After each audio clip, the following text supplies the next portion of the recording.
சாஸ்திரம் என்ன பண்ணுகிறதுன்னா, உலகத்தை விசாரம் பண்ணுற போது உலகத்தில் இருக்கிற மற்றதெல்லாம் இருக்கட்டும், பொதுவாக ஒரு விசாரம் பண்ணுறது. பத பிரபஞ்சம் பதார்த்த பிரபஞ்சம், இதுதான் இங்கே ஆரம்பம் டாபிக். பத பிரபஞ்சா பதார்த்த பிரபஞ்சா. பத பிரபஞ்சம்னா என்ன? சொல் உலகம். தமிழில் சொல்லணும்னா சொல்லுலகம். இந்த இலக்கண புஸ்தகத்தில் எழுத்ததிகாரம் சொல்லதிகாரம் இல்லையா? எழுத்ததிகாரம்னு ஒரு டாபிக் நன்னூலில் இருக்குது. அப்புறம் தொல்காப்பியத்துலேயும் இருக்குது எழுத்ததிகாரம் சொல்லதிகாரம். நல்லா இருக்குது. இலக்கண புத்தகங்களை படிச்சிங்கன்னா தெரியும் இதெல்லாம்.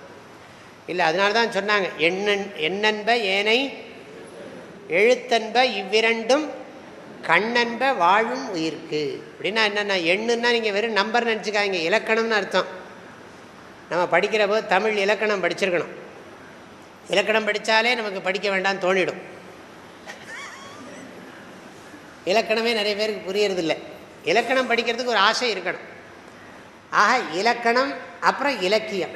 எண்ணு எழுத்துங்கிறதுக்கு என்ன அர்த்தம் தெரியுமா? எண்ணுன்னா 1 2 3 எனக்கு நல்லா தெரியுமே அப்படின்னா.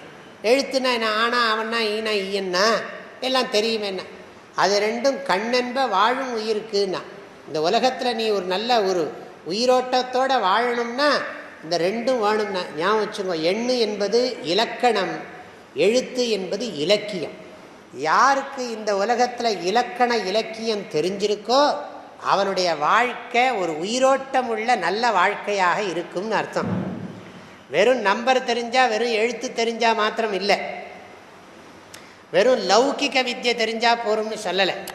யாருக்கு மகாபாரதம் நல்லா தெரியுமோ, யாருக்கு நன்னூல் நல்லா தெரியுமோ அவனுக்கு வாழ்க்கை ஒரு உயிரோட்டமாக ஜீவனாக இருக்கும்.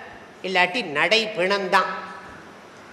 ஆக இலக்கணமும் இலக்கியமும் வாழ்க்கையின் உயிரோட்டத்துக்கு, உயிரோட்டமுள்ள வாழ்க்கைக்கு காரணம் என்பது அந்த குறளின் பொருள்.